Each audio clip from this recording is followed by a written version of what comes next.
काम कर रहे हैं हम लोग युवा को वो नहीं चलेगा। सोरेन जी को ये जो वादे किए थे उनको पूरा करना पड़ेगा, नहीं तो जितने युवा हैं सब एक मंच पे फिर आएंगे और ये एक ऐसा आंदोलन करें कि जैसे हमारे जो हेमंत सोरेन जी कभी ने सोचा नहीं था, शायद ऐसा एक विनाश टाइप का एक आंदोलन सरकार हाय हाय हाय हाय हेमंत सरकार हाय हाय हाय हाय।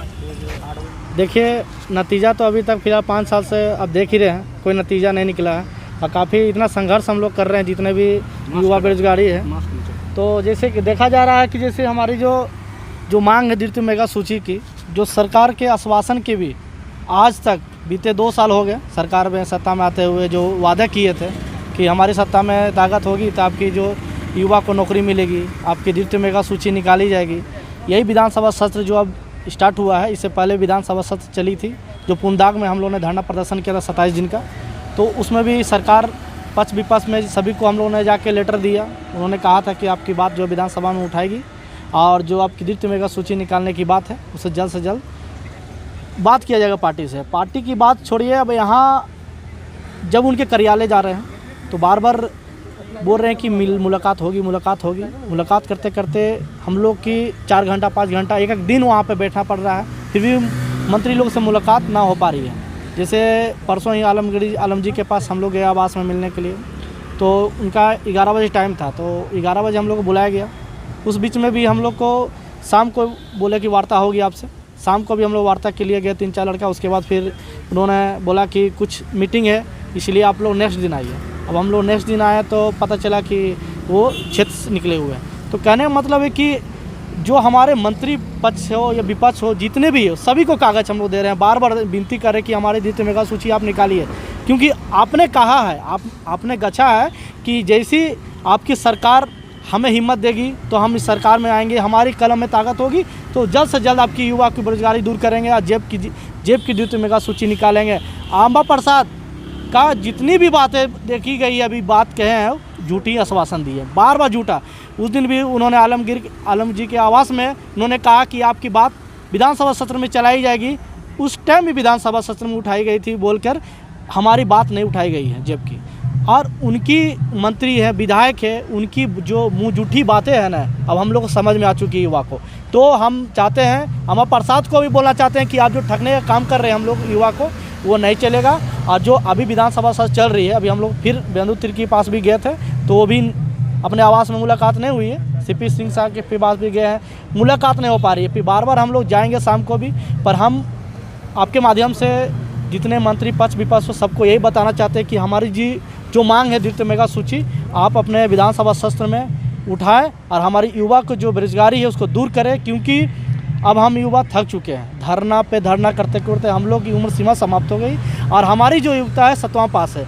अगर कोई नई वैकेंसी आती है तो हम लोग वो वैकेंसी को नहीं भर पाएंगे, क्योंकि हम लोग जितने भी हैं ग्रामीण क्षेत्र से बहुत लड़के लोग पाए जाते हैं। जैसे दुमका हो, पलामू, नक्सल क्षेत्र से लड़के लोग हैं जो बहुत 7वां पास है, बेरोजगारी करे किसी तरह घर परिवार चला रहे हैं। तो वो लोग को रोजगार के बारे में सरकार को समझना चाहिए और हेमंत सोरेन जी को ये जो वादे किए थे उनको पूरा करना पड़ेगा और जल्द से जल्द पूरा करना पड़ेगा, नहीं तो जितने युवा हैं सब एक मंच पे फिर आएंगे और ये एक ऐसा आंदोलन करें कि जैसे हमारे जो हेमंत सोरेन जी कभी ने सोचा नहीं था, शायद ऐसा एक विनाश टाइप का एक आंदोलन होगा। इसलिए हम उनसे बार बार आग्रह करते हैं कि हमारी द्वितीय मेगा सूची निकालें और जो बेरोजगारी दूर हमारे करें। मेरा नाम गौरव कुमार सिंह। राजनीति बंद करो, बंद करो, बंद करो। धर्म की राजनीति बंद करो, बंद करो, बंद करो।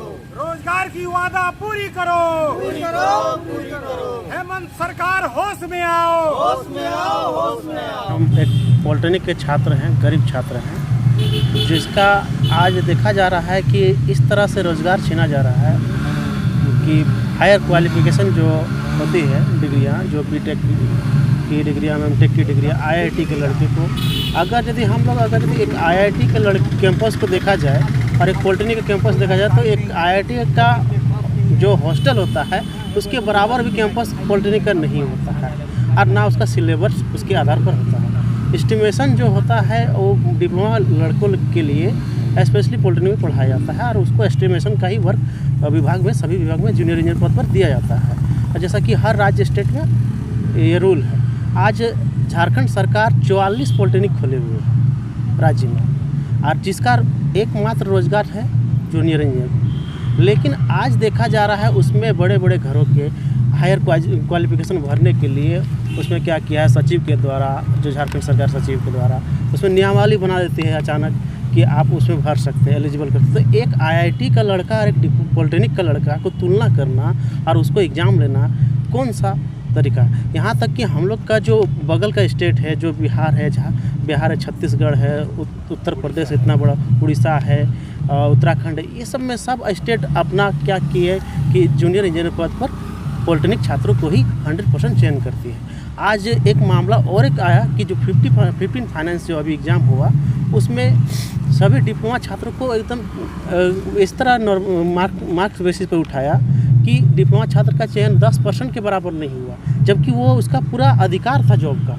आज अगर यदि इस तरह अगर यदि अवस्था आ रही है तो इसका मतलब समझिए कि पॉलिटेक्निक को सरकार अगर यदि पॉलिटेक्निक वालों को रोज़गार नहीं दे पा रही है जूनियर इंजीनियर पद पर 100%, तो इसका सीधा इम्पैक्ट पड़ता है कि आप सरकार अरबों रुपये खर्चा करना बंद कर दीजिए और जो 44 पॉलिटेक्निक चल रही है राज्य में उसको पूरी तरह से ख़त्म करके उस कोर्स को ही बंद कर दीजिए। अन्यथा बेरोजगारी का एक दर्द लेके, एक उम्मीद लेके जो लड़का पॉलिटेक्निक करने आता है, जो इतना सालों साल चयन होता है राज्य सरकार करती है, वो उसका पढ़ाने का कोई औचित्य नहीं होता है। और ये सभी स्टेट अपना जूनियर इंजीनियर पद पर राज्य की उसमें दिया हुआ है कि आप डिप्लोमा को 100% लेता है। और यहाँ उल्लंघन किया जा रहा है। ये 19 से नियमावली को छेड़छाड़ किया गया, 15 में ये लागू थी। और पॉलिटेक्निक स्टूडेंट है। और एक बात कहना चाहते हैं सर कि राज्य में भी 2000 अभी हम लोग RTI करके निकाले हैं, 2000 पथ निर्माण विभाग, जल संसाधन विभाग, स्वास्थ्य विभाग, बिजली विभाग, सब में खाली 2000 से प्लस खाली है। लेकिन सरकार क्या कर रही है, वही आउटसोर्सिंग के दिमाग से लगा रही है। मतलब कोई कंपनी को पकड़ा के आपको नौकरी दे रही है, किसको नौकरी दे रही है पता नहीं है, और आउटसोर्सिंग के माध्यम से चला रही है ताकि भ्रष्टाचार बढ़ते जाए और योजना पर पैसा कमाया जाए।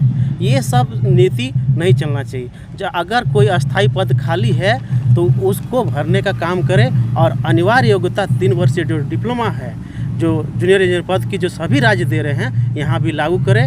अन्यथा हम लोग फिर विरोध में प्रदर्शन में आएंगे और आंदोलन करें। जितना 44 पॉलिटेक्निक है, आने वाला समय में पूरा रांची भर देंगे।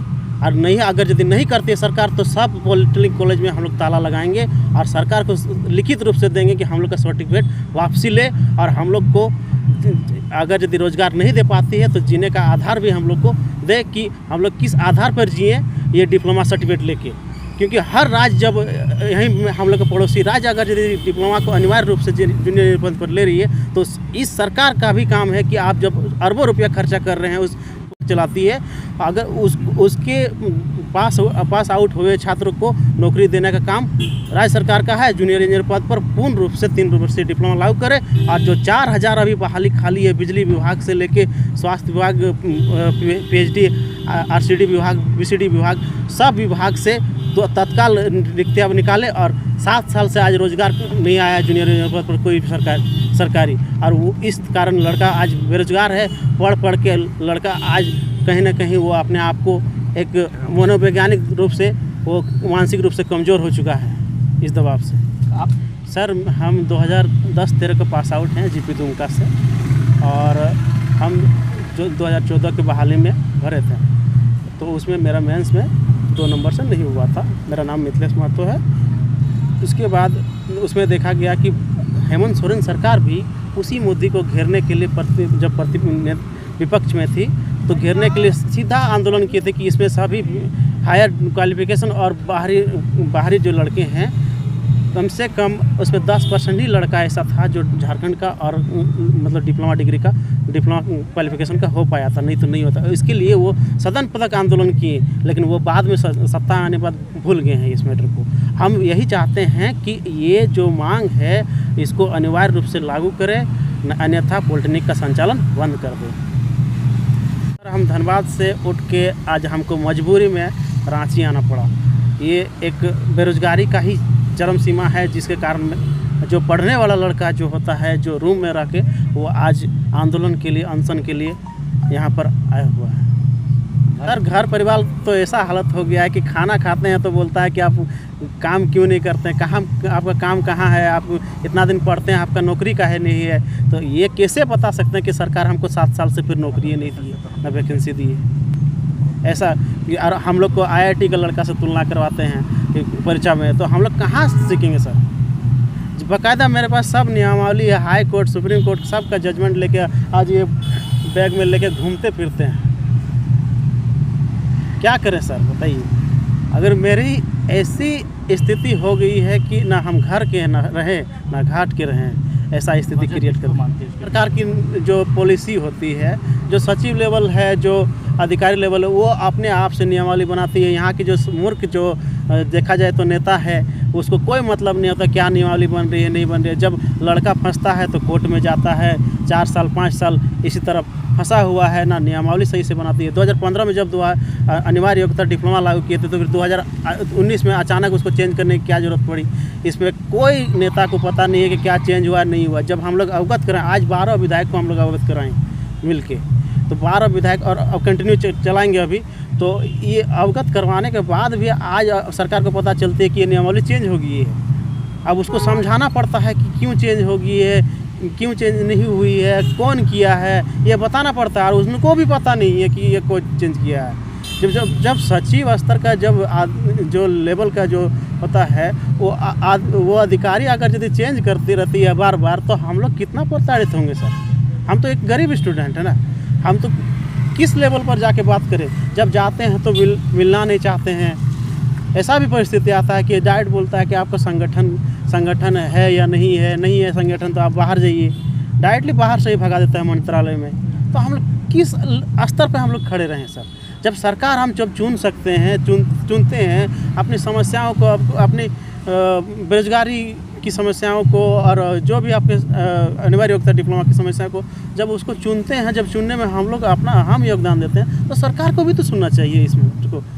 सरकार सिर्फ इसलिए नहीं बनी है कि आप कहीं फुटबॉल वितरण कर दीजिए, कहीं नाला बना दीजिए, कहीं पुल बना दीजिए। जब नियमावली जब बनाने का है, जब आप नौकरी दे रहे हैं तो किसको दे रहे हैं और किसका अधिकार है उस नौकरी पर। ये तो आपको परिभाषित करना पड़ेगा। वो आपको देखना पड़ेगा कि सचिव लेवल क्या चेंज कर रहे हैं। आपको एक बार तो देखना चाहिए। आज 2 साल से कुछ नहीं देखा गया है। आज हम लोग अवगत करवा रहे हैं। आज फिलहाल अभी हम लोग चंपई सोरेन से मिले थे, अमित महतो से मिले थे, और क्या बोलते हैं यहाँ पूर्णिमा सिंह से मिले थे।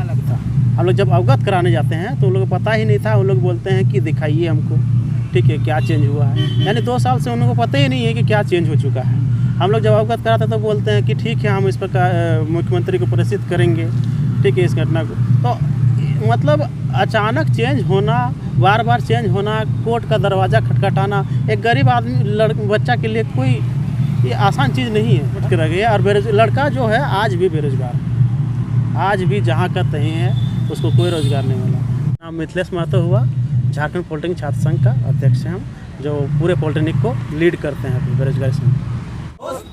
आप बने रहिए फ्रंटलाइन झारखंड न्यूज़ के साथ। मिलता रहेगा आपको आगे भी अपडेट। धन्यवाद।